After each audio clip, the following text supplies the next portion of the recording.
Assalamualaikum warahmatullahi wabarakatuh. Salam sejahtera dan selamat malam untuk semua. Saya rasa anda memang menanti-nantikan malam ni berdasarkan share poster dengan hampir 700 like tu. Begitu pantas respon walaupun saya naikkan poster lewat tengah malam tadi. Saya ucap terima kasih pada semua yang like dan komen dan share dalam poster tu, dan tuan badan yang kita letakkan poster tu dah ada di sini dah. Syarif Kadir, seorang Facebooker ataupun kita panggil awam ni pengaruh yang besar lah dalam dunia media sosial ni. 100,000 lebih berada dengan Syarif Kadir, dan Syarif Kadir pun dah lebih sedekad menjadi Facebooker.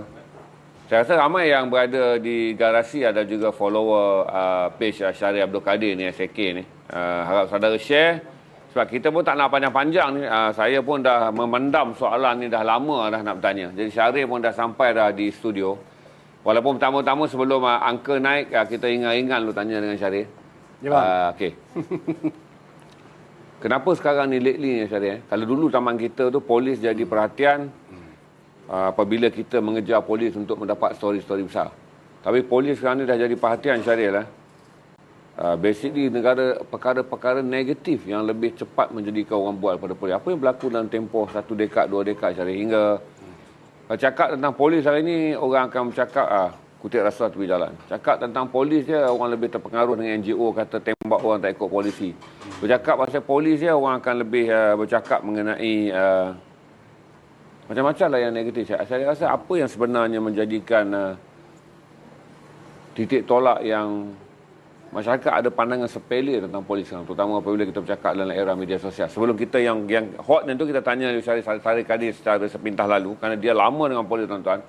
Kalau dalam polis mungkin dah SAC dah, senior assistant commissioner dah. Barangkali adalah ketua jabatan siasatan ataupun bahagian apa dalam polis ni.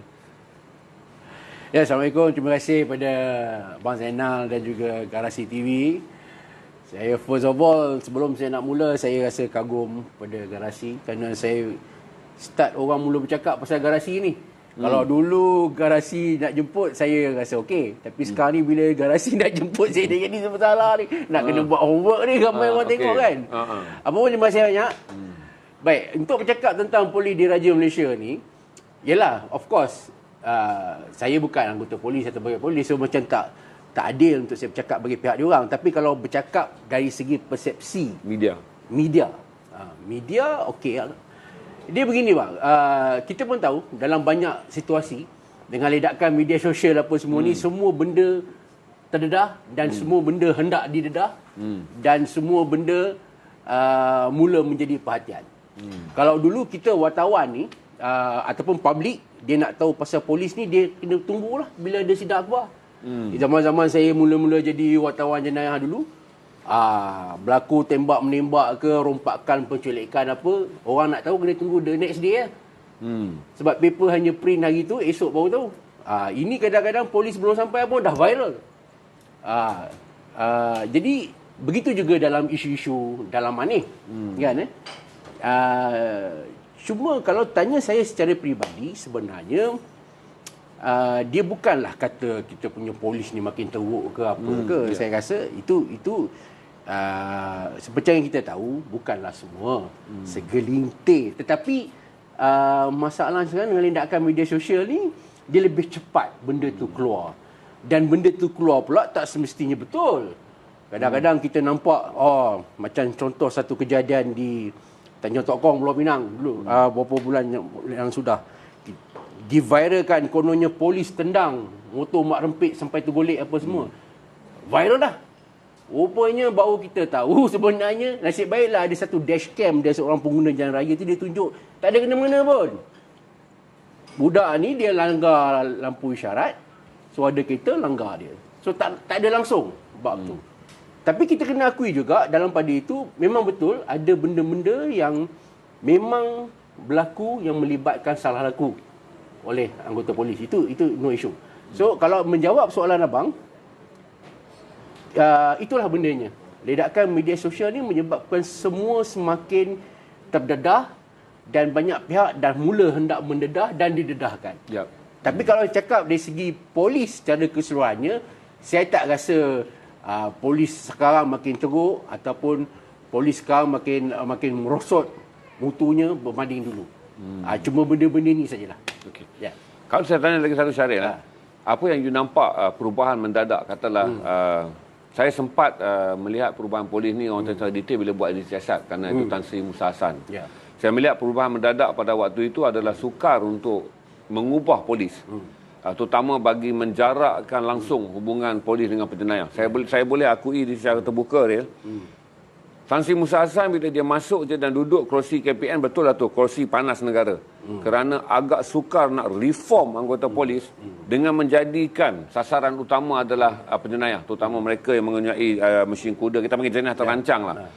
Saya rasa apa gam yang menjadikan setiap kali seorang ketua polis negara cuba menyerang habis-habisan kumpulan sokong penjenayah, tak kiralah 9 naga ataupun apa saja, keadaan akan jadi kucak-kacir. Dia begini bang, dia ada satu open secret lah dalam hal ni. Mana-mana pihak berkuasa di dunia ini, baik PDRM, CIA ke, Scotland Yard ke apa ke, dia akan terdedah kepada unsur-unsur penyalahgunaan kuasa. Hong Kong Polis pun, walaupun Hong Kong Polis dikatakan antara pasukan polis yang hebat, begitu juga Scotland Yard pun ada pegawai-pegawai dia yang menyalahgunakan kuasa. Dan yang paling kita bimbang ni, yang menyalahgunakan kuasa ni bukan sekadar anggota lain-lain pangkat, tetapi yang memegang tampuk. Ini yang dikatakan yang paling membimbangkan. Bak kata pepatah Cina, ikan tu dia start rosak daripada kepala. Bila dah start rosak daripada kepala, dia membawa sampai ke ekor. Jadi bagi saya adalah satu cabaran yang sangat besar pada mana-mana ketua polis negara pun yang dilantik. Kerana dia terpaksa dan perlu berhadapan dengan benda-benda sebegini. Baik PDRM, baik custom, baik immigration dan sebagainya. Bila kata je agensi penguat kuasa ni, dia ibarat satu, orang kata apa, satu lombong emas di mana semua yang akan memerhati, semua yang akan, ramai yang akan cuba ambil kesempatan dan ramai yang cuba. Sebab itulah bila kita tengok, sebab tu saya selalu, kalau saya berpeluang berbual dengan ketua-ketua polis daerah ataupun kita panggil OCPD, saya beritahu senang. Kadang-kadang ada yang bertanya saya, apa yang rakyat nak, masyarakat nak menjadi OCPD? Saya kata mudah aja. First and foremost, pastikan tuan bukan saja perlu bersih, tetapi perlu kelihatan bersih. Antaranya macam Abang Nal cakap tadi adalah kegiatan mesin judi. Kita boleh bercerita tembak ramai penjenayah, boleh cerita selesaikan berapa ratus IP, boleh cerita dapat anugerah itu, anugerah ini, tetapi the moment bila orang buka pintu, dia nampak kedai mesin ataupun suami dia terlibat dalam mesin kuda, habis imej seorang ketua polis daerah. Sebab rakyat akan mula mencantumkan puzzle-puzzle. Kata hebat sangat, tapi kenapa ada mesin judi? Kemudian dia orang akan cakap, kalau OCPD boleh benarkan kedai mesin judi berleluasa, mesti dia akan dapat green light daripada dia punya subordinate ataupun dia punya superior. Orang dah mula mencantumkan puzzle-puzzle itu. Walaupun tak semestinya betul, tetapi what to do? Sebab apa? Itu adalah persepsi. Dan itulah, tuan-tuan, berapa angka kita ada sekarang, cepat share kerana saya akan pergi pada soalan yang lebih panas selepas ni. 470 cepat, walaupun baru 8 minit, kita dah sampai 500 dah. Saya akan tanya soalan lebih panas. Ni baru soalan warming up loh. Belum bagi yang detail lagi. Syarif, saya nak tanya satu lagi, Syarif.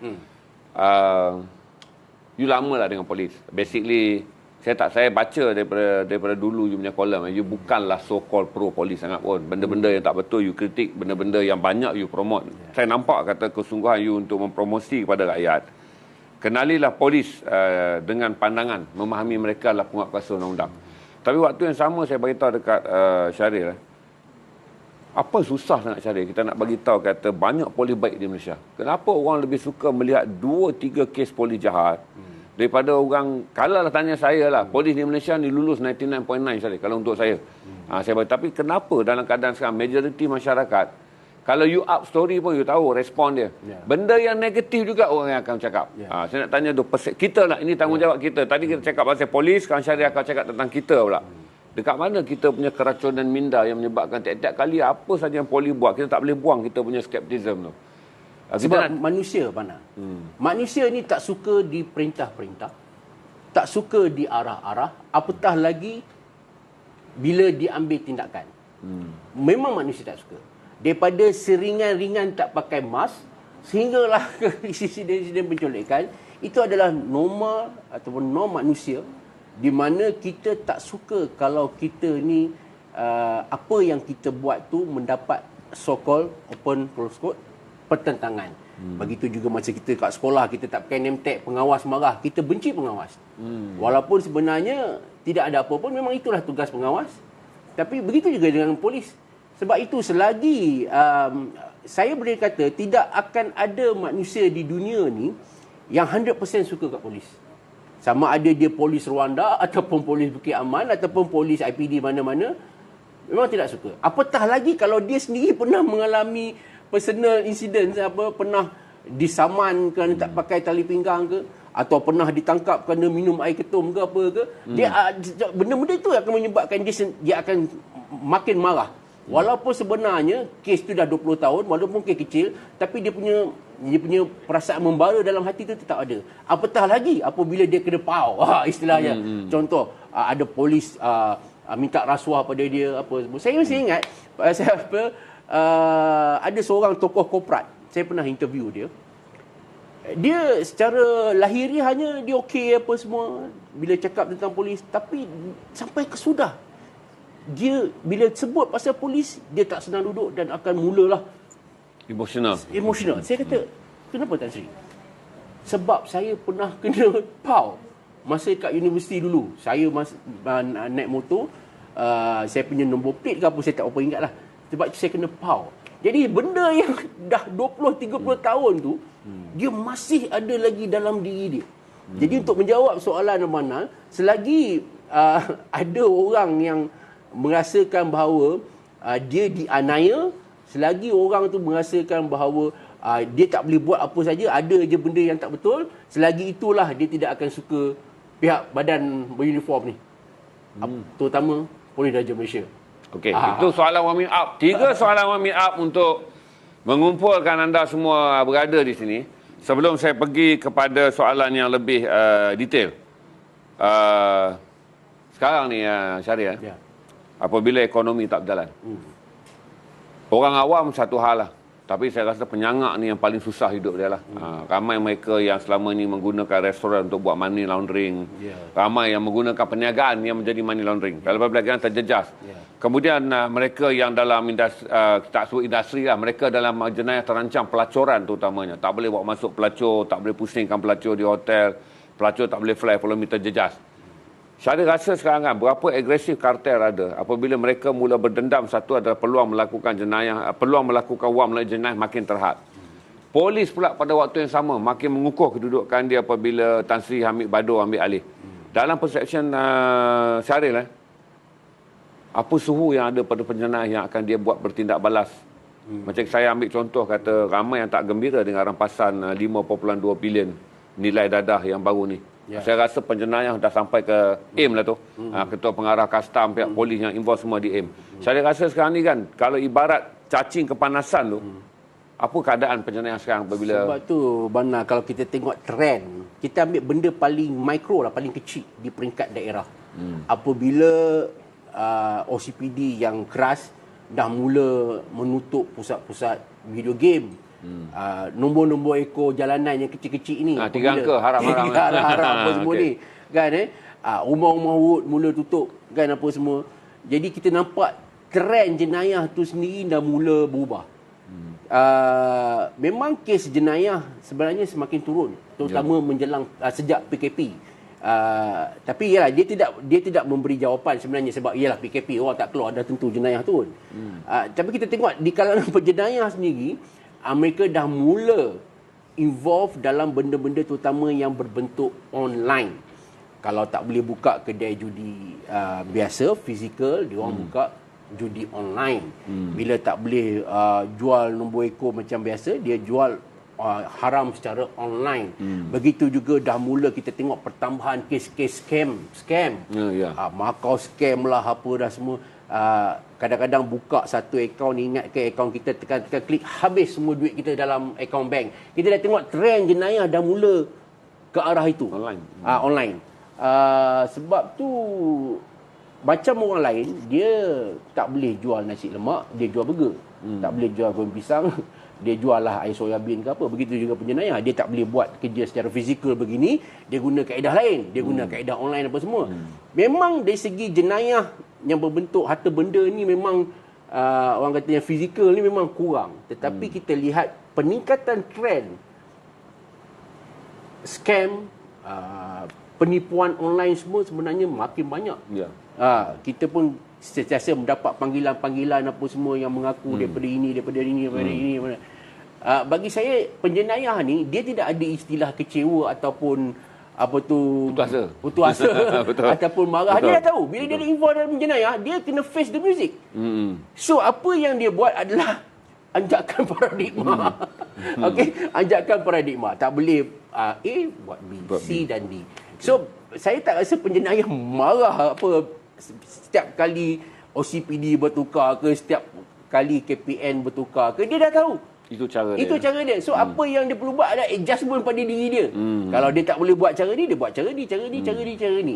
So untuk menjawab soalan Abanal, saya rasa tidak ada istilah penjenayah ni cacing kepanasan ke apa ke. Dia orang dah tahu apa yang dia orang buat tu memang tak betul, tapi apa yang dia akan buat, dia akan cari jalan untuk mengamburi pihak berkuasa ataupun menambah so-called pendapatan dia orang. Dalam 20 tahun lebih terakhir ni lah pengalaman Syaril masuk dan kemudian sampai sekarang kau masih dengan pemantauan dan juga berada dekat dengan polis kan. Satu soalan dia, betapa bersih polis sekarang. Nampak perubahannya. Apa yang kau nampak, dan yang kau nampak pula apa bahaya jadi saya rasa hubungan polis dengan penjenayah betapa bersih sudah pun polis yang telah mencapai prestasi dia dengan memutuskan rantaian perhubungan pegawai polis dengan penjenayah. Sebab ada banyak pemantau keadaan sesiapa yang memegang jawatan untuk menerima rasuah dan mengadakan hubungan dengan penjenayah adalah sukar. Kau cerita betapa bersih dia, lepas tu sambung pula dengan macam mana pula penjenayah adjust pula. Dengan sekarang ni, walau macam mana pun pihak Jabatan Integriti Polis ataupun pihak polis nak membersihkan keadaan, penjenayah tetap ada cara daripada perception dan juga daripada pengalaman yang kau tengok. Macam mana? Sebenarnya bukanlah baru polis ni mengambil tindakan terhadap anggota ataupun pegawai dia yang menyeleweng ini dan salah laku ini. Tapi mungkin nama lain-lain lah. Tapi apabila diwujudkan satu jabatan khas, JIPS, Jabatan Integriti dan Pemantauan Standard, yang kini diketuai oleh Datuk Zamri, memang kita nampak bahawa pihak pucuk kepimpinan PDRM memang bersungguh-sungguh. Sampai orang kata baru-baru ni sampai dia orang berdiri depan pintu balai lah, cek setiap anggota yang nombor plate ke exhaust ke apa, sampai ke situ. Sebenarnya dulu pun dah ada, tapi bila dibuat JIPS ni, memang nampak bahawa kesungguhan dan keseriusan. Cuma ada tambah lagi pula. Ni apa, Suruhanjaya lah nak ada apa macam-macam. Memang nampak keseriusan. Cuma dia belum lagi benar-benar memuaskan hati masyarakat.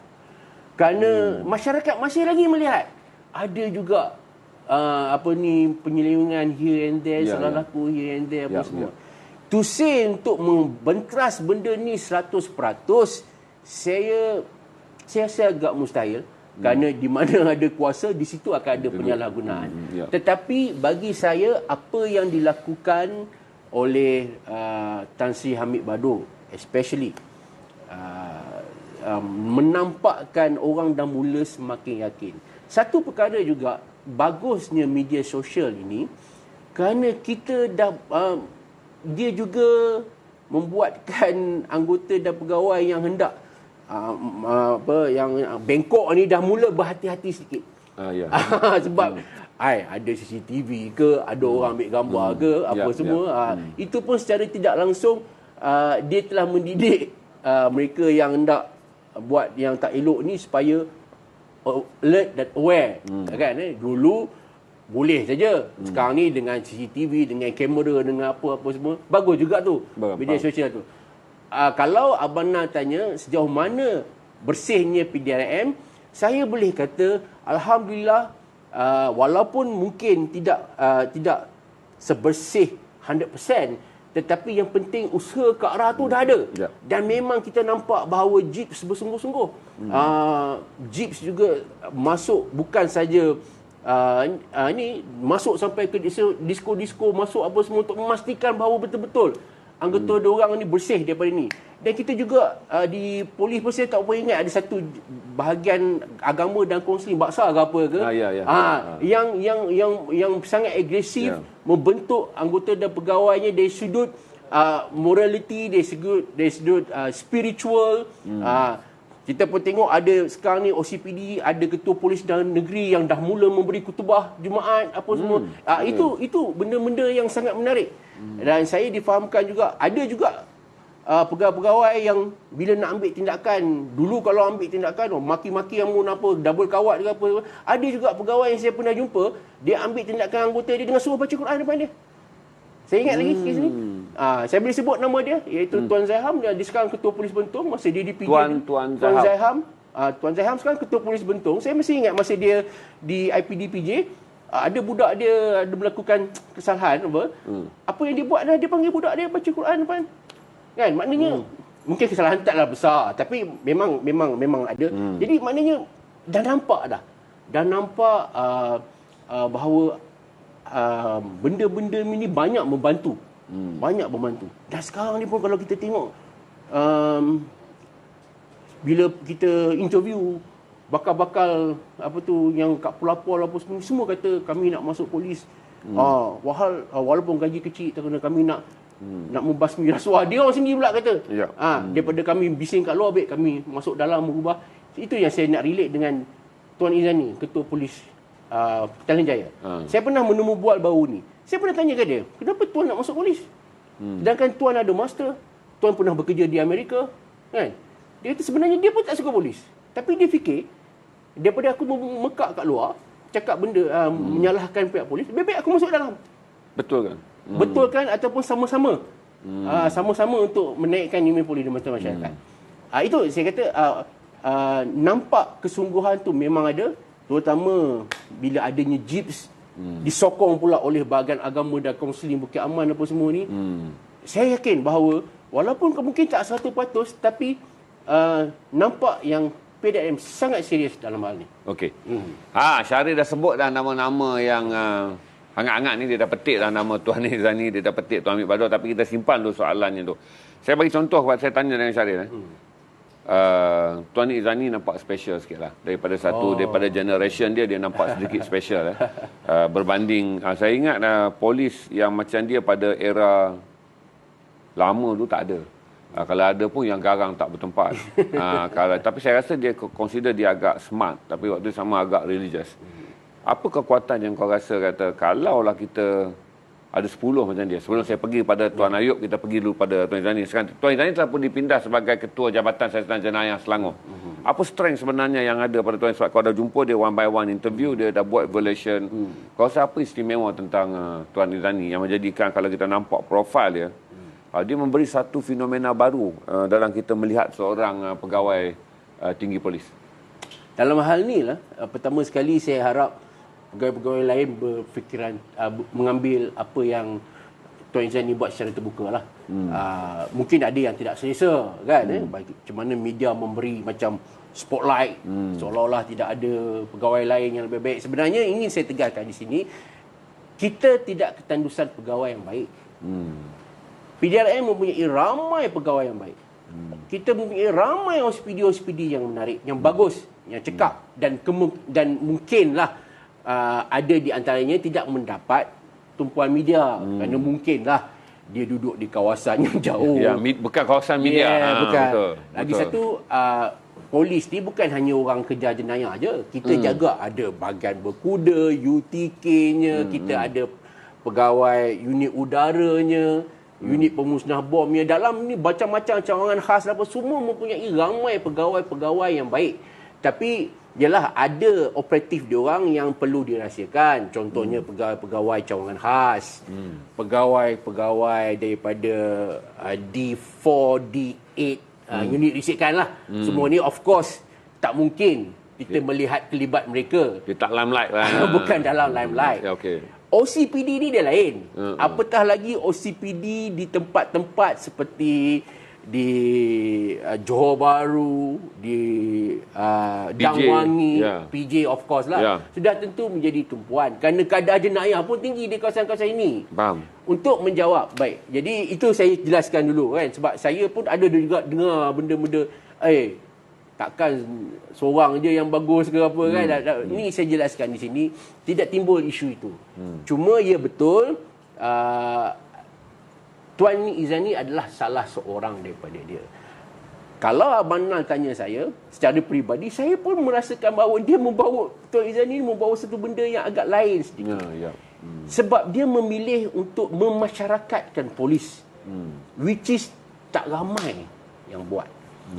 Kita, banyak ketua-ketua polis daerah lebih berfikir macam mana nak turunkan kadar jenayah, macam mana nak menambah kekuatan here and there. Tapi dia orang terlupa dari satu perkara yang sangat penting, iaitu masyarakat at large. Ini yang dibuat oleh Tuan Izzani. Dia mungkin dia banyak di US, dia tengok macam mana polis-polis di sana apa semua kan. Memenangi hati rakyat itu sebenarnya peperangan yang paling penting. Kita boleh tembak penjenayah, kita boleh hapuskan jejak-jejak mereka, kita boleh selesaikan IP yang beribu, tetapi kalau kita gagal memenangi hati rakyat, sebenarnya kita tidak menang lagi. Betul. Di situ saya tengok kelebihan pegawai seperti, saya tak kata Tuan Izzani saja, maknanya ramai lagi dan seperti Tuan Izzani. Maknanya dia memberi, dan dia pun bukannya mewar-warkan, meminta media bagi coverage kat dia pun. Dia hanya share benda tu dalam Facebook IPDPJ. Betul. In fact dalam Facebook personal dia pun tak ada dia letak benda-benda tu semua. Tapi of course benda-benda macam tu kita akan pick up. Kerana pembaca suka. Nilai berita dia ada. Good kan? values orang kata tu. Kan?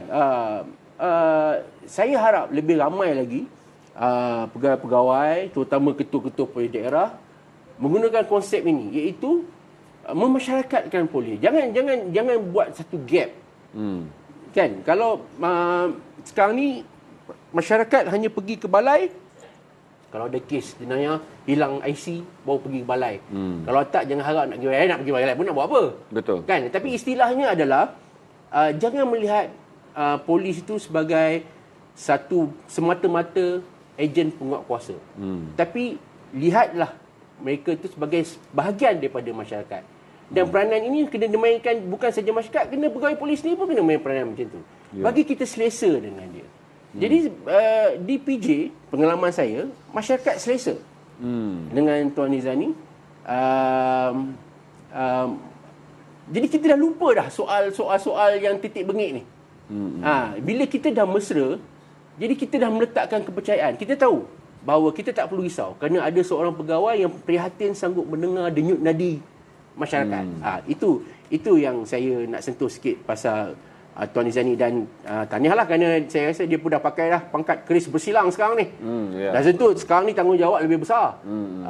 Dulu mungkin dia in charge satu daerah. Tapi sekarang ni menjaga jenayah di Selangor bukan satu kerja yang mudah. Betul. So all the best lah pada Ustaz jenayah. All the best untuk Tuan Izzani. Kita akan dengar dulu sedikit petikan video sidang akhbar Ketua Polis Negara mengenai kartel. Kita dengar sekejap, lepas tu saya akan tanya dengan Syaril apa yang dia dapat sumberkan, apa yang dia dapat analisiskan mengenai kenyataan Ketua Polis Negara. Mahfuz akan play video ni saya rasa seminit atau 2 minit kan. Dan kemudian saya ada dengar, lepas tu saya akan terus pergi kepada topik utama malam ini, iaitu kartel dalam pasukan polis. Betapa serius dan siapa mereka? Wah, dia dah macam stesen TV ada insert semua. Ya. Dahsyat. Berbangkit semula. Ya. Dan saya telah mengesahkan. Boleh. break Bukanlah dalam Okey, bentuk Sopa. kartel yang dimaksudkan ni ya. Kartel Colombia ke dululah ya, kartel Cordoba lah, kartel Mexico lah, kartel macam-macam kartel ya. Tetapi dia dalam bentuk kumpulan pegawai yang masih tidak insaf. Ya. Yang masih tidak insaf, masih lagi berfikiran ditakut lama. Cuba untuk nak memperkasakan diri dia dengan tim dia tadi. Membuat perancangan-perancangan, berjumpa ya, sesama sendiri, dan dia ingat kita tidak tahu. Kerja hakiki tidak dibuat. Sibuk ke sana kemari untuk nak mengumpul pemikiran tahap lama bahawa satu hari besok apabila dia naik memimpin pasukan, ya, orang macam ini dia akan menggunakan apa juga selera dia, mengikut selera dia untuk nak menguruskan pasukan. Saya dah katakan banyak kali, daripada 10 jabatan dalam pasukan ni, kita bekerja dalam sebagai satu pasukan. Tidak ada tim saya. Tim IGP ni orang IGP, orang bekas IGP, orang pengarah ni, orang pengarah tu. Tukar. Ni minda ni tukar. Polis Diraja Malaysia ni kita ada tanggungjawab. Saya memegang amanah tanggungjawab sebagai ketua. Sekiranya saya gagal, saya menanggung dosa. Menguruskan pasukan ini dengan baik, membiarkan perkara-perkara yang tidak baik ini berterusan. Budaya mengenakan orang, menangkap orang tidak bersalah, mengugut di sana sini, berlaku sebelum ini. Saya bersedia dengan kekuatan yang ada untuk membantu mana-mana kementerian ataupun agensi kerajaan. So itulah yang saya sebutkan tadi. Tak ada kena-mengena ya dengan yang dikatakan. Saya minta maaf lah kepada secara terbuka ni kepada YB Menteri. YB Menteri tidak tahu. Saya anggap perkara ini adalah perkara dalaman dan saya berhak bertanggungjawab mengkongsikan cerita ini, keadaan ini dengan orang ramai. Saya tidak mahu lagi ada keadaan di mana uniform biru ini digunakan untuk nak mengurut orang. Kalau di USA dia panggil the blue code of silence. Maknanya kalau polis sama polis melakukan kesalahan, tutup, masuk bawah kapet. Jangan hebah-hebahkan. Nanti kita akan hilang taring kita. Yang dikatakan the blue code of silence. Lepas itu, anak cucu saya dah hilang baju ni, siapa pun tak menang kita lagi dah. Janganlah kita nak pergi nak menepuk meja nak katakan saya bekas IGP. Nanti anak buah saya kata, dia kenal pun tidak 10 tahun kemudian selepas ini kan. So semasa ada kuasa ni, kepada semua warga PDRM, gunakanlah dia untuk kebajikan, untuk kebaikan. Dengan semangat, dengan ikrar yang kita ambil itu, nak melindungi harta dan nyawa. Ikrar tersebut. Itu yang tuan-tuan dengar tadi daripada sidang akhbar minggu lalu oleh KP Tan Sri Abdul Hamid Bador, yang kemudiannya mencetuskan perbincangan yang besar. Jadi isu Arif. Ya. Hingga ramai orang kata kena ada RCI, penubuhan Suruhanjaya siasatan dia raja lah. Mula orang pemetikaikan mengenai. Sebenarnya Arif, dalam interpretasi kau sebagai wartawan jenayah yang lama melihat sidang akhbar polis ni, apa sebenarnya perkara yang mudah kalau kita nak share? Apa yang IGP maksudkan dengan kartel yang berusaha untuk mengkucak-kacirkan jugalah kita sebut terutama sebenarnya apa yang berlaku hingga IGP perlu mengeluarkan kenyataan adanya kartel yang cuba menjatuhkan dia atau cuba mengganggu proses pembersihan dan juga nak kemaskan pasukan polis. Isu tentang perkara-perkara sebegini sebenarnya kalau tanya pendapat saya, dia bukan ketika ini je, benda tu dah lama. Oh, dah lama. Cuma dulu kita selalu dengar ini open secret, ada orang yang kontrol bila ada terduga kenaikkan pangkat dan sebagainya apa semua kan. Tapi kita pun tak tahulah sejauh mana, kita orang luar. Betul. Takkanlah benda-benda dalaman ni hendak diceritakan kepada kita. Tetapi kita selesai dengar dia ni naik Dia ni boleh aturkan, orang ni boleh aturkan kau pergi ke Sabah, Sarawak, ke Pulau Pinang, Johor Bahru. Orang ni boleh aturkan kau pergi naik ke Bukit Aman, apa semuanya kita dengar. Tapi masa tu kita lebih kepada orang kata sekadar gosip ataupun sembang-sembang kedai kopi. Tetapi kami sebagai wartawan memang kami dengar benda tu. Tapi ialah kita pun sebab kita sendiri pun bukan daripada pasukan polis, kita berharap benda itu tidak berlaku. Tetapi apabila Ketua Polis Negara akhirnya mengaku bahawa terdapat gerakan sebegini, paling mengejutkan lagi apabila dia mengatakan gerakan itu adalah untuk menjatuhkan beliau sebagai Ketua Polis Negara.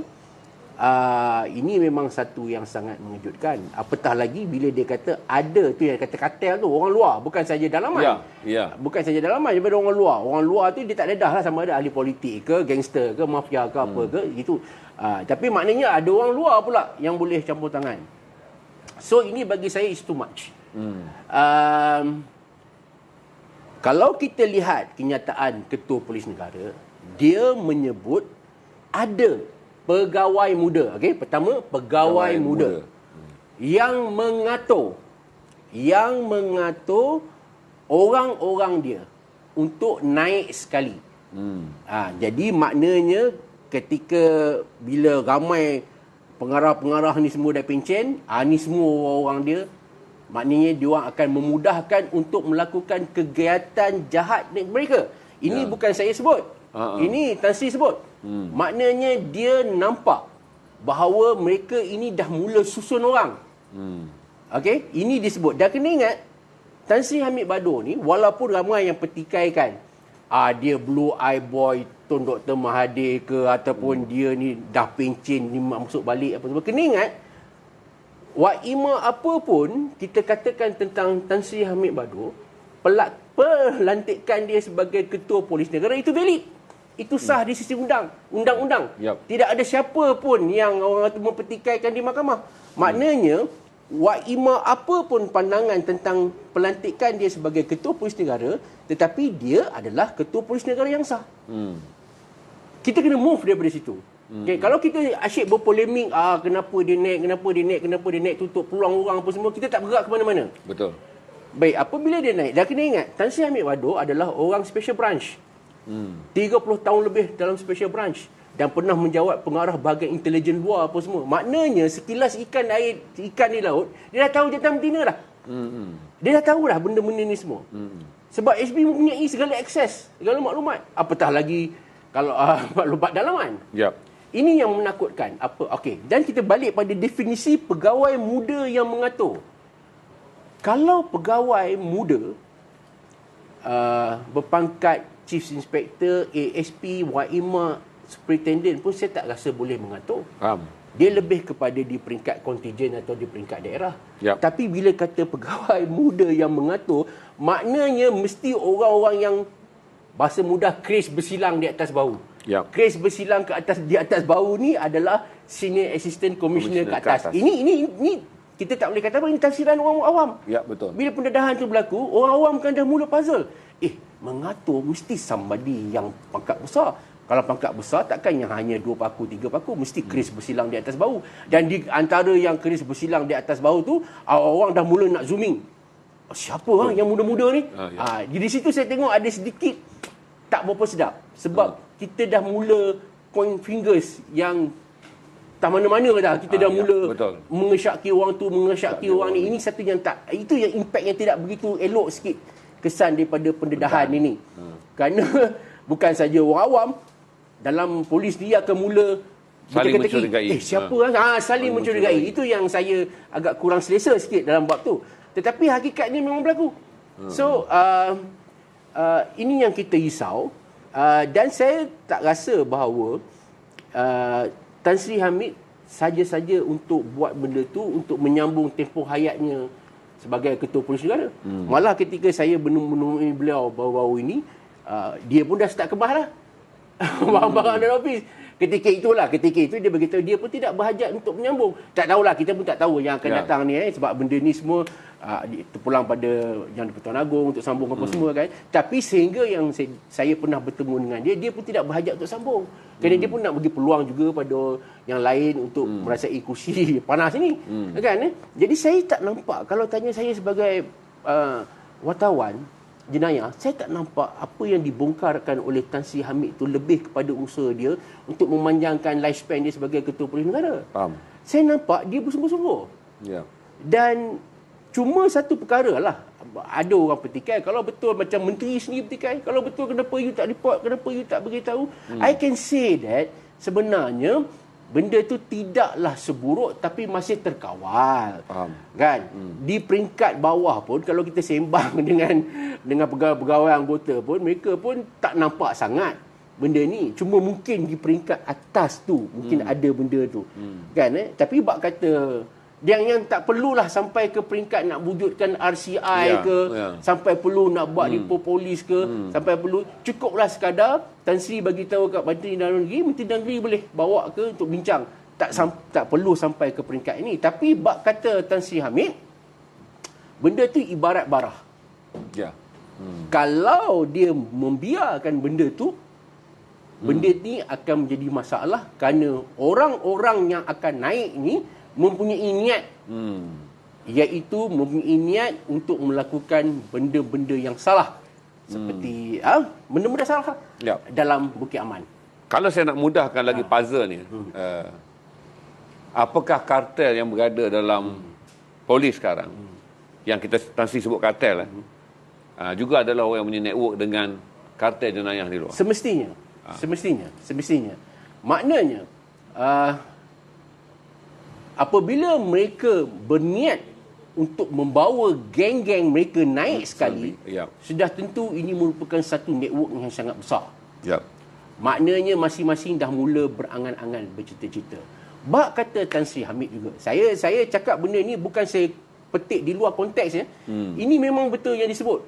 Bak kata Tan Sri Hamid, siapa pun boleh mengidamkan jawatan pengarah, siapa pun boleh mengidam jawatan Ketua Polis Negara. Itu tidak jadi isu. Tapi yang menjadi isu sekarang apabila memasang niat yang tidak baik untuk mencipta, untuk mengangkat rakan-rakan mereka supaya suatu hari lagi boleh menguasai tampuk kepimpinan di Bukit Aman dengan menggunakan peluang itu untuk melakukan jenayah. Itu yang Tan Sri Hamid marah.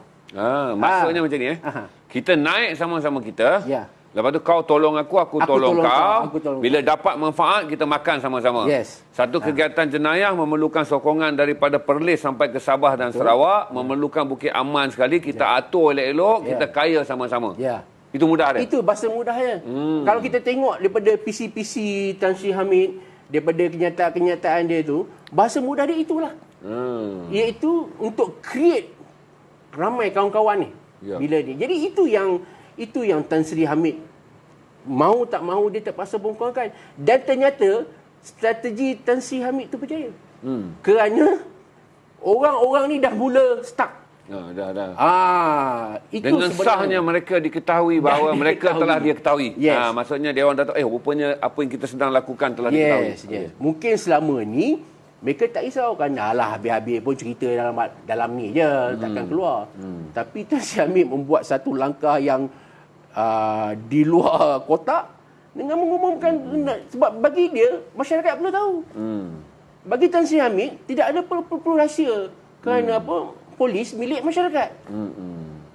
Dan sudah tentu dia hendak beritahu benda ni, dan akhirnya ternyata dalam PC tak silap saya Sidang Akbar 2 hari lepas, semalam dia kata golongan yang disebutkan ini dah mula stuck. Tak boleh ni.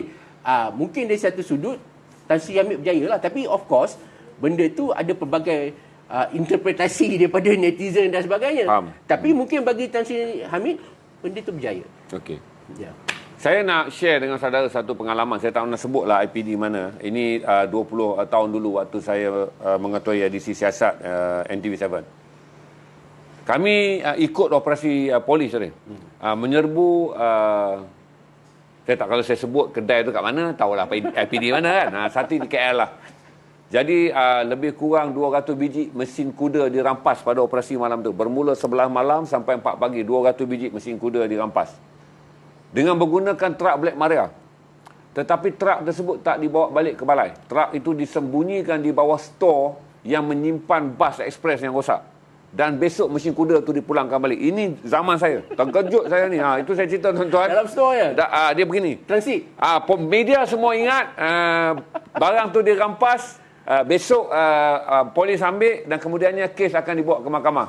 Rupanya ditransitkan ke dalam store untuk menyimpan bas ekspres yang dibaiki, bengkel bas ekspres. Ini lillahi ta'ala saya cerita, dahsyat tak dahsyat kata kalau kita dah jumpa polis jahat ni.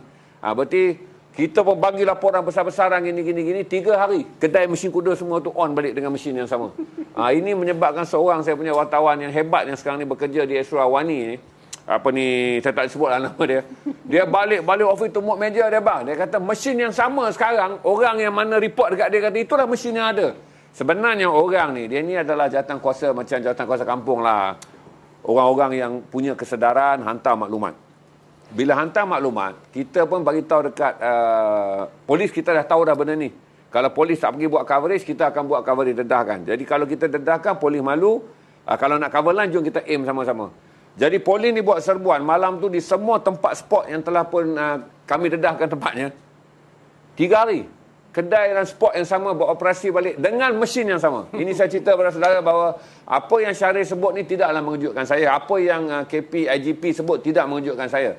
Bahawa sebenarnya seteruk itulah kalau kita memiliki pegawai polis yang teruk. Dia macam cerita Tamir dekat Red. Cuma tak di Malaysia tak boleh buat filem. Buat filem LPF ni di bawah KDN. Dia tak lepas story yang memburukkan kawan sama Kementerian Dalam Negeri. Kita tak boleh tengok benda ni. Kita tak tengok. Tapi saya tengok depan mata. Berarti mesin kuda yang sama kemudian dihantar balik. Jadi operasi malam tu betul-betul drama. Kita kena tipu hidup-hidup Red. Tapi saya tak gambar itu pegawai polis 20 tahun dulu. Agak-agak dia dah insaf kalau dia dah berhenti. Tapi saya masih yakin saya. Tanya saya tanpa takut dalam live ni, saya masih yakin. Polis-polis begini masih ada dan mereka memiliki jawatan.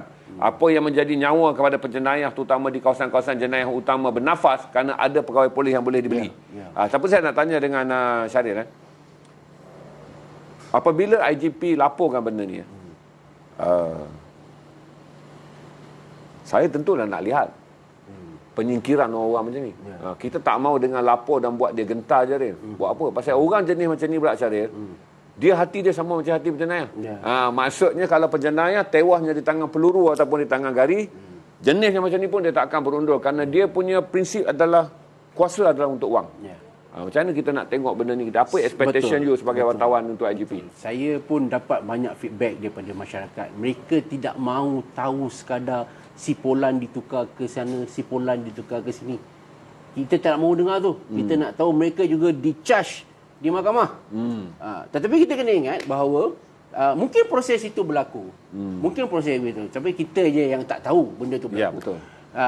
Cuma kita berharap, kalaupun katalah, yalah, nak dapat benda-benda bukan payah, bukannya senang. Nak buktikan ni. Betul. Dia orang pula pakar dan tahu strategi-strategi, dah tentu diorang pakar untuk mengelak itu dan ni. Betul. Kita harap akta-akta lain seperti SOSMA juga dikenakan. Sebab tu dalam bab ni saya selut dengan Datuk Ayub. Kerana dia kalau ada benda-benda berlaku seperti ini, dia lebih prefer ambil tindakan atas SOSMA. Kata polis patut kena SOSMA. Ya, dia tak, kenapa pula sekadar nak siasat di bawah disiplin dan sebagainya? Kalau tak ada bukti, kita charge, kita tahu dia buat benda tu, tapi bukti tu mungkin belum cukup, tapi kita mungkin sudah boleh mengambil langkah-langkah pencegahan khas. Betul. Kan, untuk mengelakkan benda tu berlaku. Betul. Sebab tu dalam hal ni saya harap Tan Sri Hamid ataupun Tan Sri Akil sekiranya dilantik sebagai Ketua Polis Negara, kena bagi persepsi yang bagus pada masyarakat. Kena buktikan bahawa bukan sekadar kita ambil tindakan pada mereka dari segi nak tukar here and there, sama je. Betul. Kan?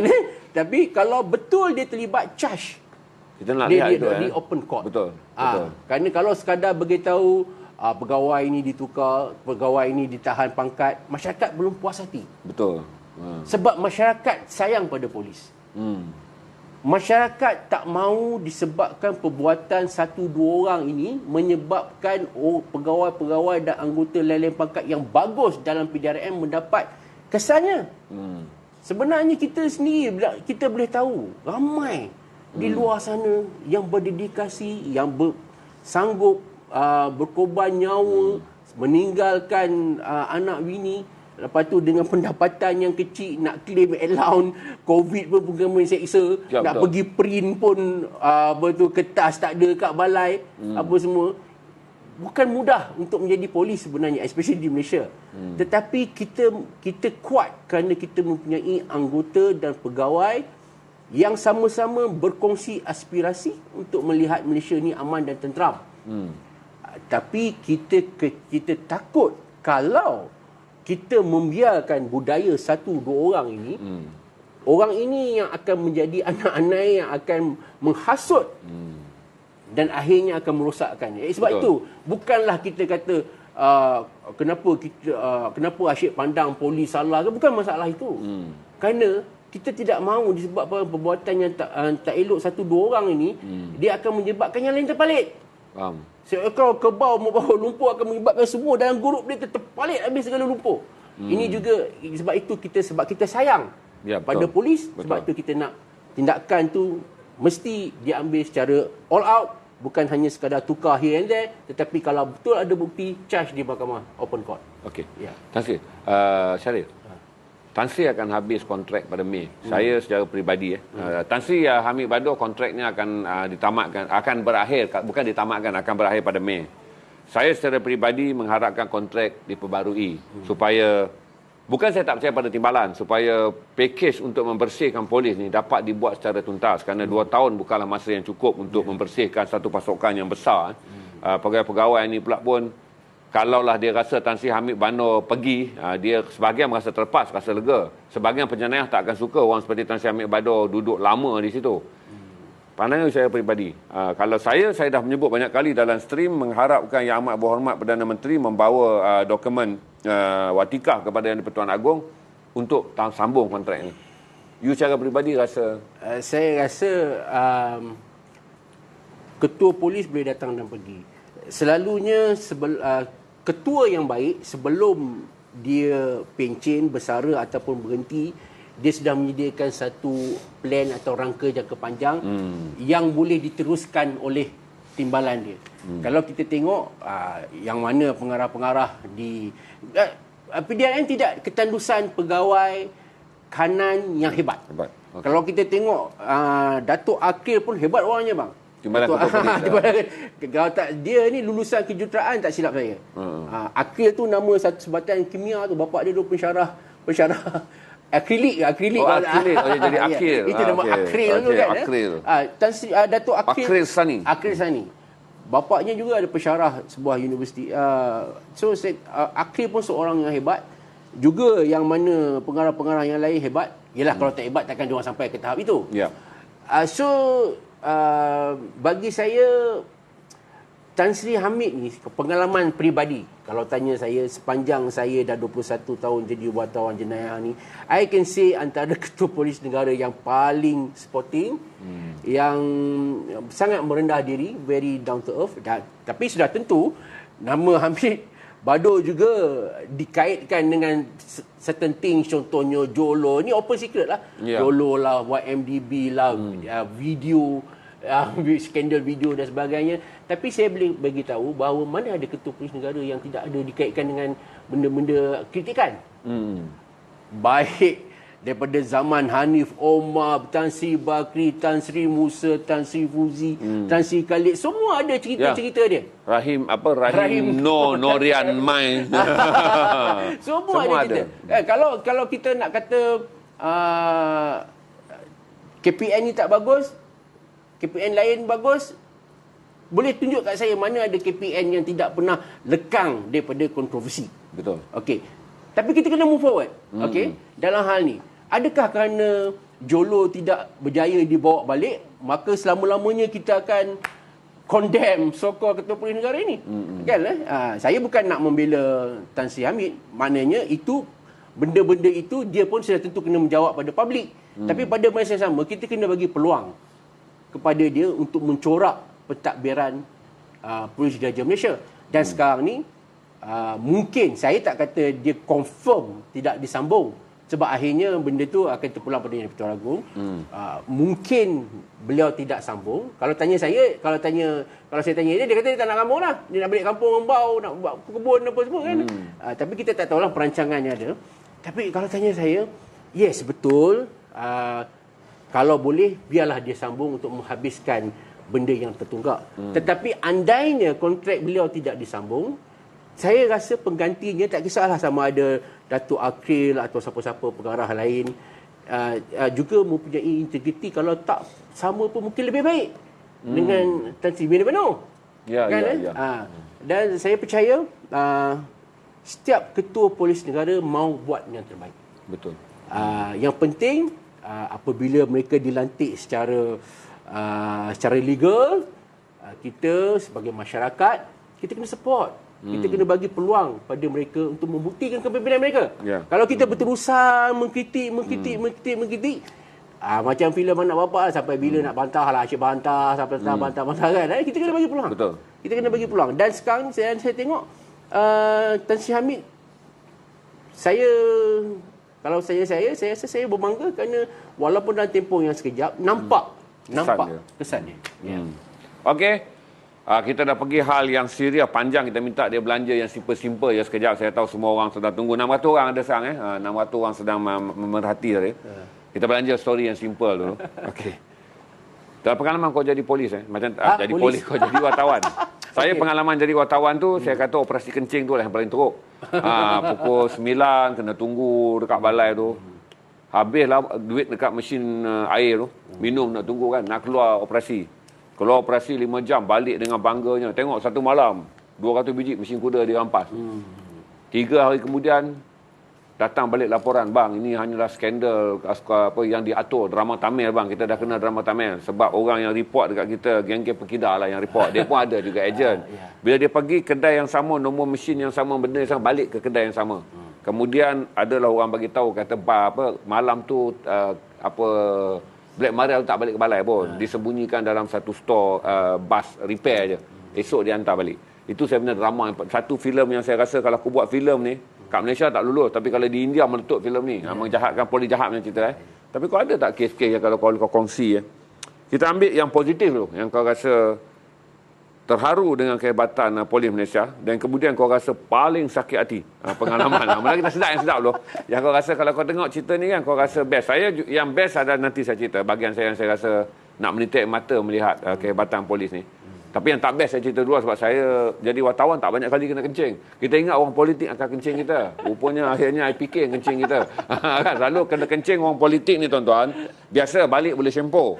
Tapi kena kencing dengan polis marah dia. Shampoo tak hilang bau hancing dia. Kau punya pengalaman yang kau rasa sweet dengan polis, kemudian kau rasa yang the bad thing yang kau kata unacceptable lah, tak ada terima lah polis macam ni. The best one first.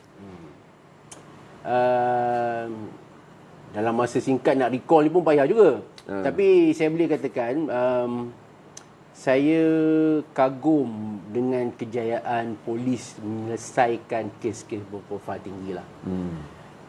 Contoh, kalau yang dekat di hati saya, bagaimana mereka boleh menyelesaikan kes pembunuhan Kenny Ong, Wahal dah dibakar, dah hangus, dah tak ada apa dah. Ya, betul. Hanya tinggal sikit je, separuh ke atas pun masih dapat tangkap. Ya.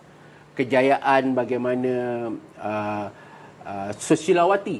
Ya, Susilawati, Datuk Susilawati tu, orang kata sampai dah tak ada apa dah. Ya. Sampai dah tinggal debu.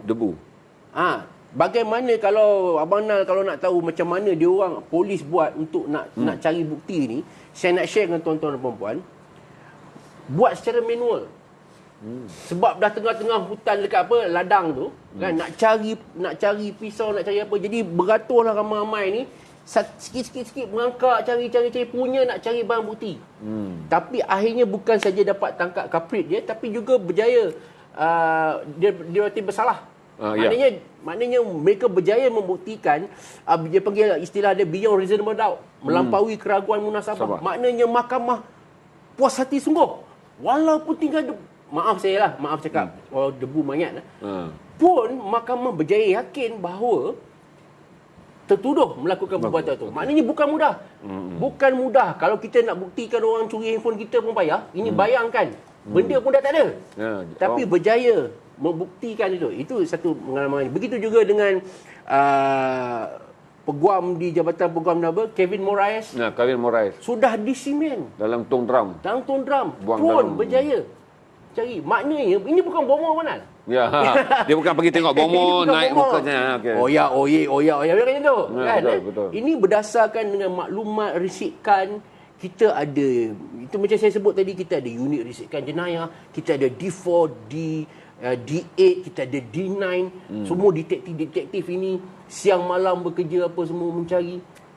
Begitu juga dalam kes Norita, sayang sekali kerana sampai sekarang kita tak dapat lah Ya, betul. siapa pembunuhnya. Tapi yang pasti kes tu berjaya diselesaikan. Berjaya diselesaikan in the sense of kita dapat menangkap suspek, tapi di akhirnya sebab faktor-faktor teknikal suspek dibebaskan. Okey, itu tak No ada comment lah. tak ada Keputusan masalah. mahkamah. Ya, betul. Tapi ceritanya kat sini, dan jangan lupa Mona Fendi.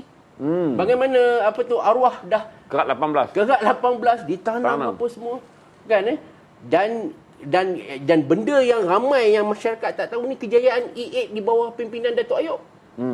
Ketika E8 di bawah pimpinan Datuk Ayub, banyak benda-benda yang kita tak tahu sebenarnya berjaya dicapai. Contohnya, kalau untuk pengetahuan tuan-tuan dan puan-puan, tahu tak yang bahawa memang terdapat satu perancangan untuk mengebom KLCC, Hard Rock Cafe dan juga kuil di Batu Cave. Juga polis tapi E8 di bawah pimpinan Datuk Ayub berjaya menangkap sebelum meletupnya KLCC tu. Betul. Sebenarnya dah ada. Dan kita juga pernah jumpa bom-bom di Jalan Telawi Bangsa. Ada gerakan dah cuba ketika itu, satu ketika di Jalan Telawi Bangsa tu penuh dengan disco, pub dan apa semua. Anti maksiat lah kononnya. Anti maksiat. Ya. Kita dah jumpa pun bom-bom buatan sendiri. Dan yang terbaru, kita dah tahu, kita dapat maklumat bahawa memang ketika PH memerintah sudah ada cubaan untuk membunuh Tuan Mahathir, Lim Guan Eng, Menteri Kewangan. yes, dan juga Mujahid Jahid Yusof Sarawak. Rawal. Dan benda itu berjaya dipetahkan oleh pihak cawangan khas. Itu benda-benda yang kita tak tahu. Yang sekarang baru tahulah. Tapi benda-benda yang saya sebut tadi, perancangan untuk mengebom KLC, itu semua benda betul. Dan benda itu disebut pun dalam handset Parlimen. Maknanya di sini banyak benda-benda yang kejayaan yang manis yang saya cukup kagum. Ya, betul. Kerana kita mempunyai sumber risikan dan juga pegawai-pegawai yang cukup hebat. Bertindak pantas. Yes, Betul. itu yang saya bukan saja berjaya menangkap satu hal mana, tapi nak membuktikan di mahkamah pun satu hal. Ya, betul. Tangkap saja pergi mahkamah lepas pun tak guna juga. Betul. Tapi maknanya bukan saja mereka tangkap, tapi kita berjaya membawa beban bahan bukti yang cukup hebat. Sampai peguam bela tidak mampu untuk menangkis setiap fakta yang diberikan oleh IO kita. Betul. IP kita semua diselesaikan secara baik. Betul. Itu kalau kita cakap tentang pengalaman manis. Kalau pengalaman pahit ni Lagi banyak. Dia lagi banyak. Dia lagi banyak, tuan-tuan. Sebab dia sentiasa membontoti dan juga berada di belakang polis macam-macam operasi. Dia lagi banyak, saya rasa. Lagi drama Tamil yang dia punya. drama drama ni saya pernah ada satu insiden saya cukup tak apa. Ketika saya mula-mula masuk tu kan, ada satu, ini lucu jugalah, ada satu operasi maksiat. Ditangkaplah China Doll apa semua. Oh, yang anggota ni bukan China Doll adalah merujuk pada pelacur-pelacur yang dibawa masuk daripada China. Okey. bukan main garang. Hmm. Oh. Lepas tu semua naik Black Maria. Lepas tu kebetulan ketika itu saya nak pergi beli air Okey. dekat kedai mamak. Lepas tu saya dengar ada bunyi cik, macam corong bercakap. Dekat lori truk tu. Siapa lah? Saya pun pergi tau. Rupanya yang garang tadi tu, salah seorang yang ditangkap tu girlfriend dia. Allah. Kira wayang kan ni? Wayang ni, okey. Tak apa, nanti abang datang. itu memang saya tak memang. Kan? Itu benda-benda lucu lah. Benda-benda yang kelakar. Rupanya menyerbu di pusat pelacuran. Yang pegawai penyerbunya adalah salah seorang apa yang bela. Dan girlfriend dia mengadu, bang kenapa tangkap aku kan, kau janji kau nak lindungi aku. Itu pun sebuah filem Tamil yang menarik kalau difilmkan, tuan-tuan. Tuan-tuan bayang. Mana? E8. Okey, E8 ni adalah salah satu cawangan dalam cawangan khas, tapi fokus dia adalah pada terorisme. Terrorism. Penganas. Dia cawangan khas ni dia banyak. Dia ada E1, E2 macam-macam lah. Kan? Kita pun tak apa panggil sangat. Tapi yang kita tahu yang betul-betul ni ialah E8 lah. E8 dengan nama penuhnya adalah Pasukan Pencegahan Anti-Terorism. Pencegahan Keganasan Anti-Terorism yang ditubuhkan apabila kita mula terdedah pada Daesh kepada IS, Islamic State. Itu adalah tempat di mana Datuk Ayub Khan Maidin PC paling lama berkhidmat dan di situlah dia stuck. Tak boleh naik pangkat sebab kita tak ada pegawai yang mempunyai kemahiran untuk ganti tempat dia. Hinggalah datang Tan Sri Hamid Bador. Tan Sri Hamid Bador kata daripada dia mati keras dekat IAS tu, maka dia dipindah untuk menjadi Ketua Polis Johor. Naik pangkat. Naik pangkat dan ketika pada waktu tu pun Daesh dah mula perlahan, IS dah mula perlahan. Kalau tidak mati keras tu itu antara pegawai polis yang paling lama duduk di satu jawatan tanpa dipindahkan. Kerana tak ada pegawai lain itu yang cekap. Itu pun isu juga tu. Ramai orang kata, ni Datuk Ayub ni pergi Johor ni. Habislah. Menarilah segala penjenayah AS ni. Sebenarnya, untuk karier Datuk Ayub, kita perlu juga. Betul. Takkanlah selamanya dia duduk situ sebab jawatan tu habis pangkat dekat tu je. Ya, Ketua Penolong Pengarah. Kan? Bukan tinggi pun. Takkanlah kan. Jadi, of course, dalam polis ni, itu kadang-kadang pun masalah juga nak yakinkan netizen ni. Netizen ni bila dia tengok polis tu kena tukar apa terus dia ingat ni mesti ada kes. Ni mesti sebab menteri tak suka. Sebenarnya tak juga kan. Kadang-kadang tu yelah macam manusia biasa. Kita pun nak dalam hidup kita pun nak ada peningkatan. Kalau dulu wartawan kadet tinggi nak jadi editor, tinggi nak jadi penolong pengarang berita, kan? Takkanlah mentang-mentang dia bagus dalam contohnya meja ekonomi, sampai ke pencen dia duduk meja ekonomi. Dia jaga bursa saham. Bagus di meja sukan hari-hari mengutuhkan Malaysia kalah. Kalau Malaysia menang tak kira. Dua asyik Malaysia kalah, dia pun pencen hari pertama bekerja Malaysia kalah, hari terakhir nak bertugas pun masih lagi headline Malaysia kalah. Matilah tuan-tuan. Memang orang akan ada pertukaran. So iyalah, kita tak boleh lah melihat sangat. Betul. Sampai jumuk sangat. Ni kena tukar, ni mesti ada hal ni. Ni mesti. Polis ni daripada pangkat constable sampailah ketua polis negara. Ada banyak panjang. Betul. So dan setiap jabatan tu dia ada maksimum dia ke jabatan ni. Maksimum boleh pergi takat ni. Takat ni pangkatnya. Kan Apalagi E8 tu dia bukanlah sebuah jabatan. Dia hanyalah bahagian di dalam jabatan siasatan cawangan khas. Jadi kalau simpan Datuk Ayub kat situ kerana prestasinya baik, takkanlah dia KPP, Ketua Penolong Pengarah yang bertaraf bahagian counter terrorism. Itu yang dipindahkan di Johor dan saya rasa dia pun layak. Dia layak, sangat layak. Saya beritahu kepada saudara, di depan 600 orang, sesi 600 orang di Terengganu. Tapi orang yang jaga komputer tu lambat datang. SUK datang awal, Exco datang awal. Betul ni? Saya jadi panel dengan dia. Saya jadi panel dengan dia. Jadi orang-orang yang buat kerja-kerja PA yang selama ni duk hoha-hoha kan, dia tak tahu Datuk Ayub siapa. Dia pun Datuk Ayub pukul 7.50 dah pasang dah laptop dia. Dengan harapan pukul 8 ada pegawai. Betul kan orang situlah. Pegawai awam ni 8.30 baru sampai. Datuk Ayub nak bucak 8.45. Dia tekan laptop rata. Datuk Ayub kata pilihan yang terbaik untuk awak berhentilah sebenarnya. Awak punya khidmat menyusahkan 600 orang yang sedang menanti dan awak tak malu bos-bos awak ada kat sini. Sepatutnya saya sampai 7.50. Awak sampai 7.51. Lewat seminit pada anggota polis. Awak sampai sekarang 600 orang tak boleh menonton video. Masa tu baru saya tahulah kata inilah pegawai yang kita perlukan lah. Maksudnya very straightforward, dia betul. Sebab dia sampai 7.50. Dia memang sentiasa sampai awal dan dia seorang yang tidak menyembang selepas acara. Saya posting dengan dia satu Malaysia. Habis saja dia minum teh sikit, saya kena balik. Dia mengelakkan bersosial dengan orang.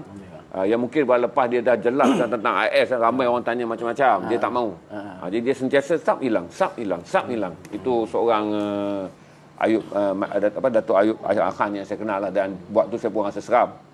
Dia pergi ke TV Al-Hijrah pakai baju biasa. Seorang pengawal keselamatan panggil dia Hoi. Dia datang dengan kereta biasa je tamu tuan-tuan bawa. Dia kata dia tak marah pasal dia dipanggil, tapi jeritan Hoi oleh seorang yang berseragam ke atas seorang lelaki macam dia tu dia panggil. Dia habis semua tu tuan-tuan. Dia pun nak bagi sedikit pengajaran. Dia panggil spot check. Rupanya spot check dia hebat. Urine dapat 2 orang pula yang positif. Itu pengalaman saya. Dia nak bagi, dia kata niat dia nak bagi pengajaran. Lain kali tengok orang hormat. Awak uniform jaga bangunan pusat Islam. Janganlah hoi-hoi orang. Assalamualaikum tuan, kereta tak boleh parking ni. Padahal orang tu telah mendapat kebenaran boleh parking. Kerana itu hari tempat tu memang disediakan untuk chairman, tapi chairman tak datang guna parking tu. Itu pengalaman lah saya lihat dia sangat luar biasa lah. Seorang yang committed lah. Saya berani kata tuan-tuan, kalau kita jemput panel pukul 8.45, mana ada panel 7.50 dah sampai untuk pastikan video-video. Sebab dia present dengan penuh harapan supaya semua video dapat tengok, dia dapat jelas. Sebab kan benda-benda tu video rahsia yang dia nak tayang supaya kaki tangan kerajaan yang berada dalam grade yang sepatutnya sentiasa memantau kaki tangan punya aktiviti alert. Tukang video tu pula 8.30 baru sampai setengah jam dan sebelum. semalam kemarin di sempena sambutan Hari Polis, Hari memperingati polis dia bagi CJ pada anjing. Anjing. Kan? Okey. Maknanya nampak tak dia lain sikitlah. Datuk Ayub ni, Datuk Ayub. Saya pun pengalaman banyak dengan beliau. Kan Datuk Ayub ni satu benda dia no nonsense lah. No nonsense betul. No nonsense sampai kadang-kadang orang kata nak jadi ketua polis Johor ni bukan mudah.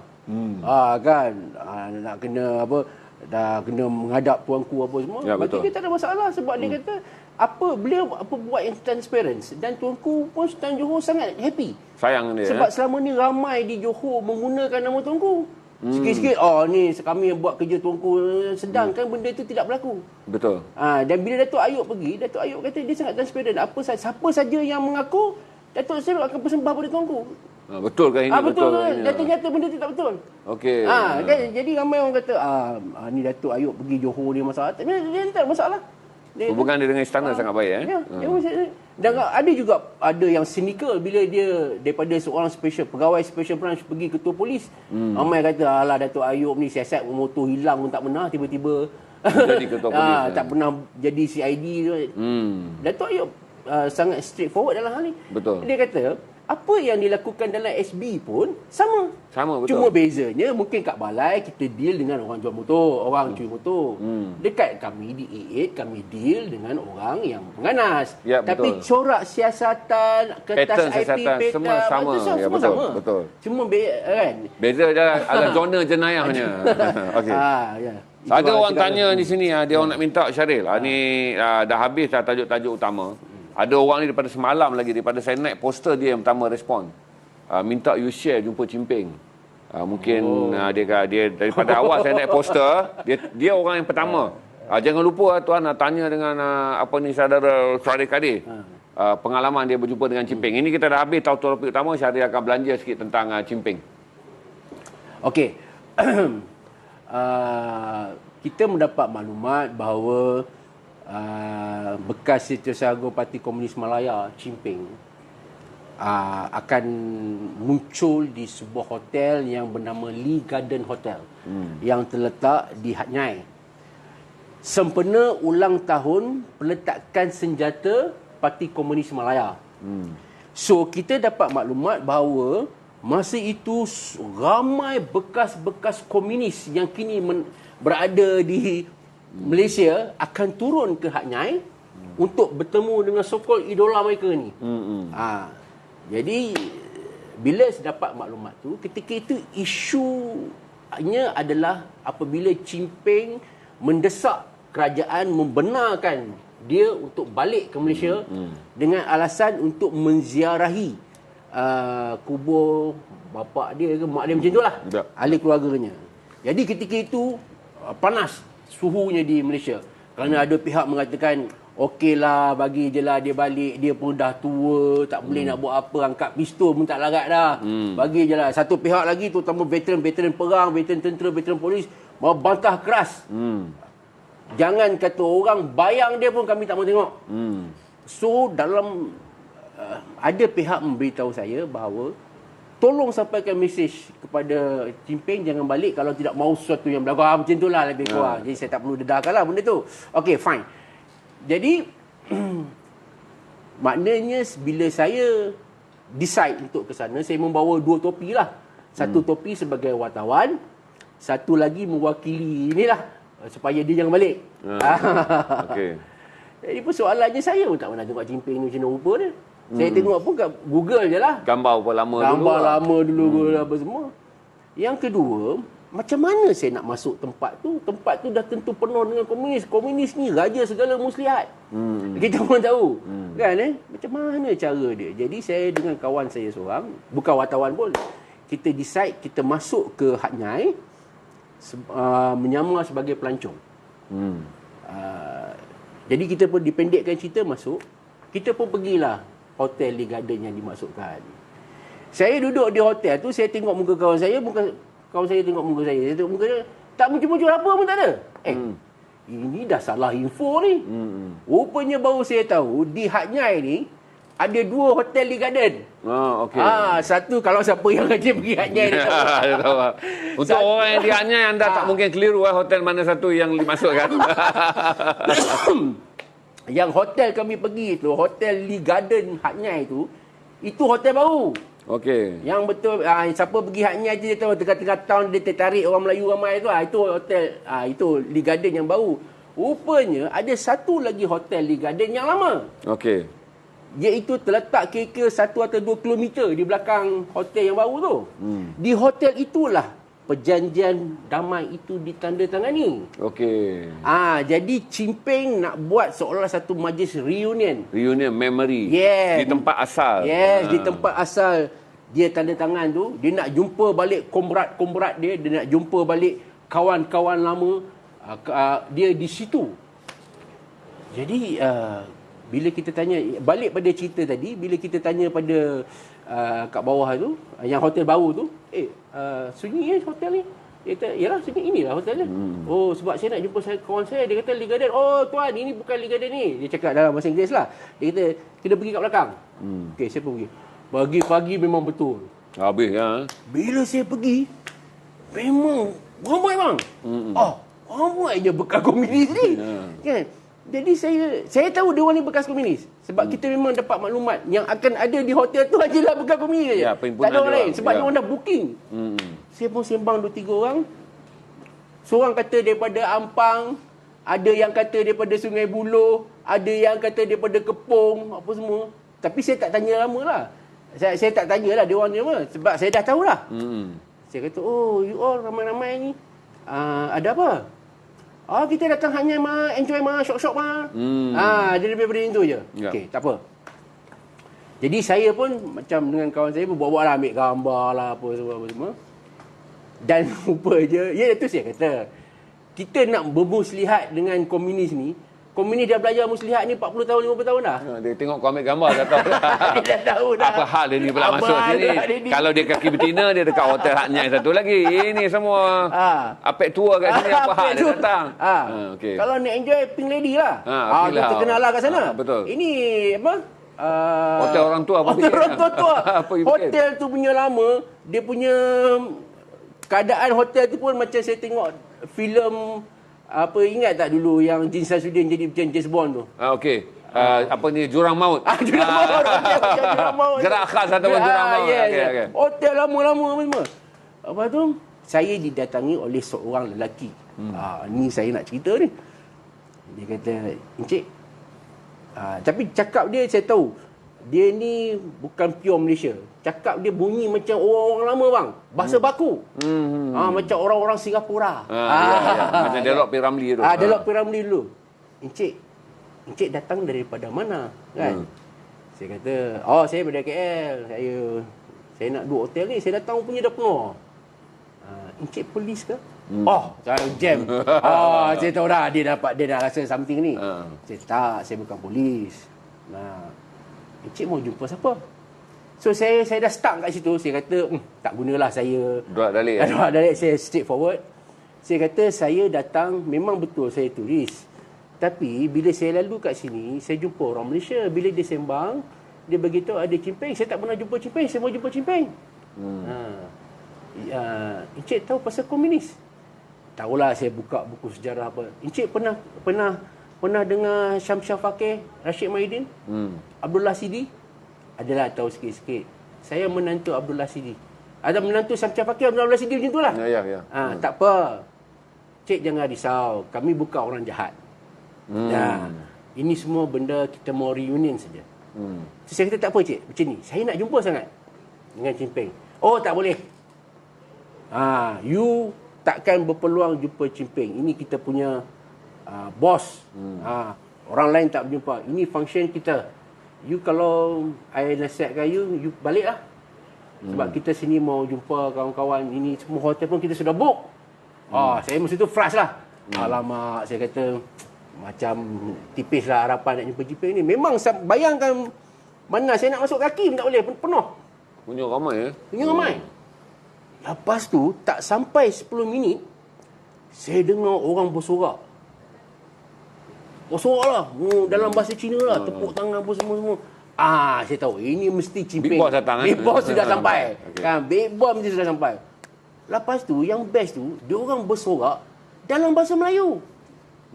Tapi saya lupa. Lagu lebih kurang panjang umurnya. Lebih kurang macam tu. Tapi ini bahasa yang lama tau. Bahasa lama. Lepas tu memang saya nampak ada seorang lelaki gempal. Putih. Smart. Dengan long sleeve apa semua. Botak. Tengah turun daripada tangga. Bila dia turun saja, wah, macam ni lah, macam maharaja lah dia orang punya sorak kat dia. Kan? Hidup kompra, hidup macam tu lah lebih kurang. Dan bila saya tengok saja muka dia, saya tahu, inilah Chin Peng.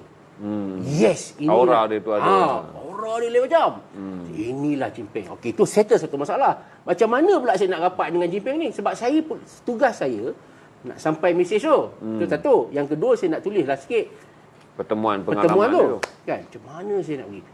Jadi, bila peluang sampai, apabila orang dah mula, dia bersalaman.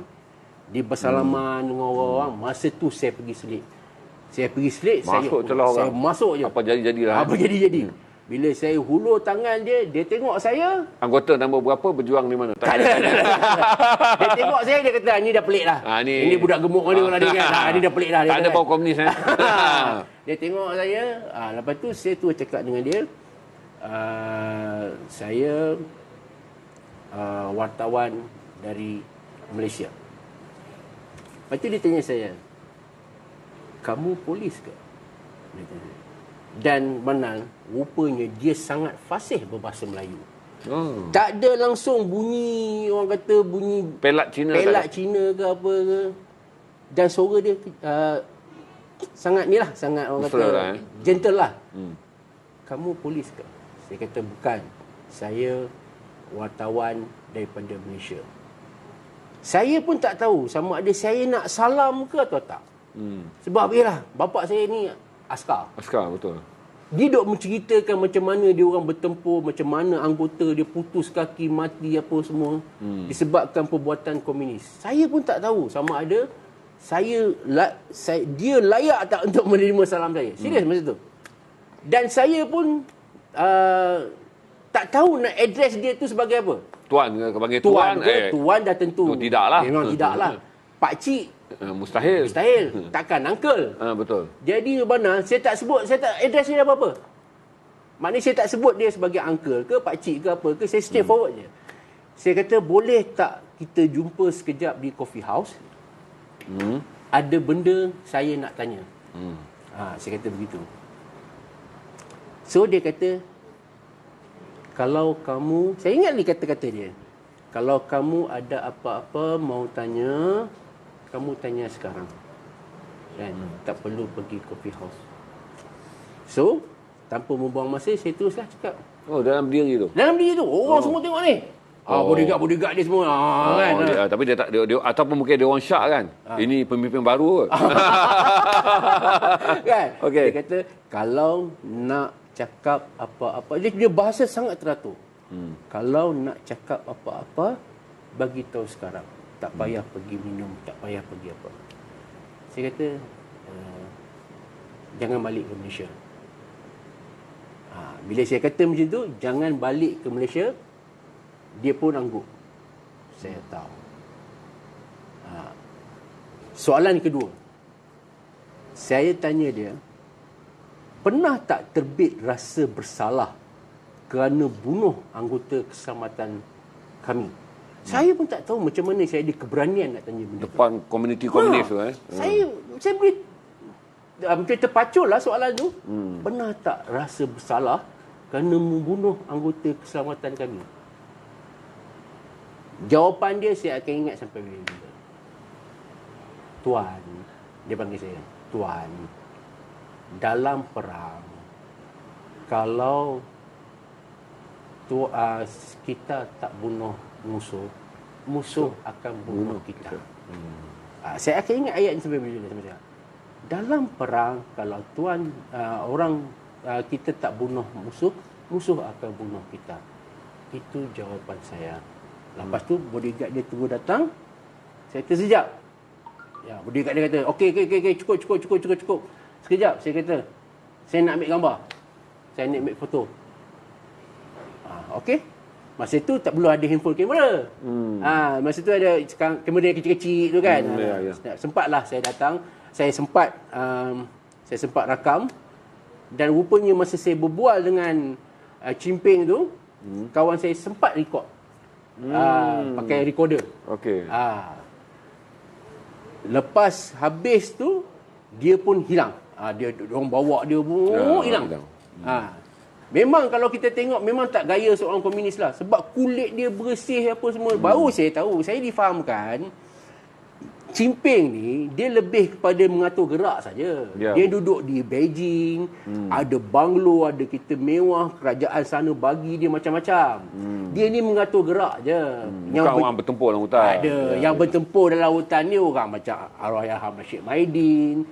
Itu semua memang orang dalam hutan. Tapi dia dah tinggal Malaysia tahun 50-an, lepas tu dia turun Beijing, lepas tu dia kira pemain catur saja. Sebab tu dia ni kulit dia bersih, pakai smart apa-apa. Makan semua. cukup, tidur cukup. Makan cukup, tidur cukup lah. Fulusnya pun cukup. Dengan ada gaji apa semua. Itulah pengalaman dia. Kita dah 90 minit dengan Syahril. Saya ucap terima kasih. 700 orang yang menonton tu. Dulu Syahril datang, saya ingat lagi 70. Malam ni genap 700 Syahril. Okey. Terima kasih. Kepada anda yang menonton, terima kasih. Video ni kita akan muat turun tanpa censored. Anda boleh lihat di YouTube kami. Kalau yang mana terlepas, follow je di YouTube. Syahril akan datang lagi. Tak boleh belanja semua tuan-tuan. Kerana ada hari lain kita akan tanya pula tentang hal-hal yang bersangkut dengan kes jenayah. Terutama kita tak ada polis je. Syahril juga tahu tentang banyak kes pembunuhan. Macam tadi dia cerita tentang pembunuhan detail Datuk Susilawati. Kita pun nak tahu juga tentang kes-kes bunuh yang lain. Saya akan panggil Syahril bila dia lapang, dia datang belanja kita pula sekurang-kurangnya 2 atau 3 kes bunuh. Dia master. Dia selain pada Chimping tuan-tuan, walaupun dia tak nak jumpa, tapi kita boleh dapat banyak story mengenai veteran-veteran polis yang dilupakan, dan kemudian veteran-veteran polis yang menceritakan dia secara, dia ni pemegang sanad lisan yang banyak tuan-tuan, tentang macam mana orang bunuh botak chin, macam mana mak komando, sanad lisan pada dia banyak. Syahril akan terus datang je. Saya ucap terima kasih banyak pada Syahril dan kepada 700 orang yang menonton dan beratus orang yang membuat share malam ni. Untuk pengetahuan, insyaAllah kalau ada kelapangan kita akan jemput lagi Syahril nanti untuk berkongsi pula kisah mengenai 3 jenayah terpilih yang Syahril rasa paling seronok untuk dikongsikan pada anda dan paling bermanfaat untuk kita renung. Tadi sentuh Kenny Ong saja sedikit saja, itu antara kes yang menitiskan air mata. Norita Samsudin juga kes yang menitiskan air mata. Tentu juga kita nak tahu tentang kes Jazlin Suzaili. Nur Jazlin. Nur Jazlin Suzaili. Nur Jazlin Suzaili lain. Suzaili. Suzaili Mokhtar. Nur Jazlin. Suzaili. Okey, itu arwah Suzaili. Ya. Okey. Yang komputer. Komputer. Dalam bas. Itu kita akan kongsi saja nanti dengan saudara. Dan terima kasih dan sedikit kata Syahril kepada semua penonton Galaxy TV. Ya, apa yang saya share lebih kepada saya dari kacamata saya sebagai wartawan dan juga orang awam lah. Kita tak tahulah apa yang dalam pasukan polis sebab kita berada di luar pasukan itu. Ini apa yang kita lihat dan apa yang kita dengar dan apa yang kita perhati. Saya pada kesempatan ini sekiranya betul Tan Sri Hamid Bado akan menamatkan tugasannya sebagai Ketua Polis Negara tak lama lagi. Saya ingin mengucapkan terima kasih banyak kerana menjaga pasukan kita dengan baik, dan kepada yang bakal menggalas jawatan Ketua Polis Negara, sesiapa saja kan, sesiapa saja yang akan dilantik kelak, saya ingin mengucapkan all the best. InsyaAllah kami wartawan dan netizen secara keseluruhan, secara amnya bersedia untuk membantu dan memberi yang terbaik untuk beliau melakukan tugas. Amin. Dan ya begitu juga pada Garasi Amanah. Ya, terima Saya kasih. sangat bangga kerana saya mana-mana pun orang dah mula sebut pasal Garasi. Ini bagi saya satu benda yang sangat menarik, dan jangan lupa beli jangan lupa beli. Okey, lepas ni kita akan black dan kita akan kembali malam ni dengan Chambray Night. Kerana saya dah lihat ini saya ada 95 live Chambray yang baru sampai. Jadi malam ni kita hanya tembak Chambray dan juga tali pinggang. Tali pinggang petang tadi, okey, semua leather terbaik tali pinggang. Chambray dan leather malam ni pada pukul 10.45. Terima kasih semua. Chambray apa? Cuba cerita, saya tak faham. Chambray adalah sejenis kain yang sejenis kain. Okey. Kalau mengikut tradisi Chambray ni, dia diasaskan pada abadnya ke-16 di sebuah bandar kecil dia sebenarnya kota industri bagi masyarakat miskin di tempat bernama Chambray, Perancis. Yang mana pakai ni Chambray? Yang saya pakai ni Chambray. Ini Chambray Levi's.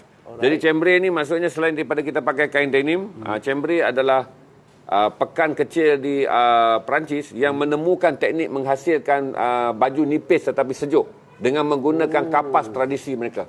Itu Chambray. Jadi ini baju Chambray, dia lain pada baju denim. Dia kalau harga dia lebih mahal daripada yang lain. Berarti kalau Chambray jatuh di bawah jenama Levi's, BE, boleh capai 1,000.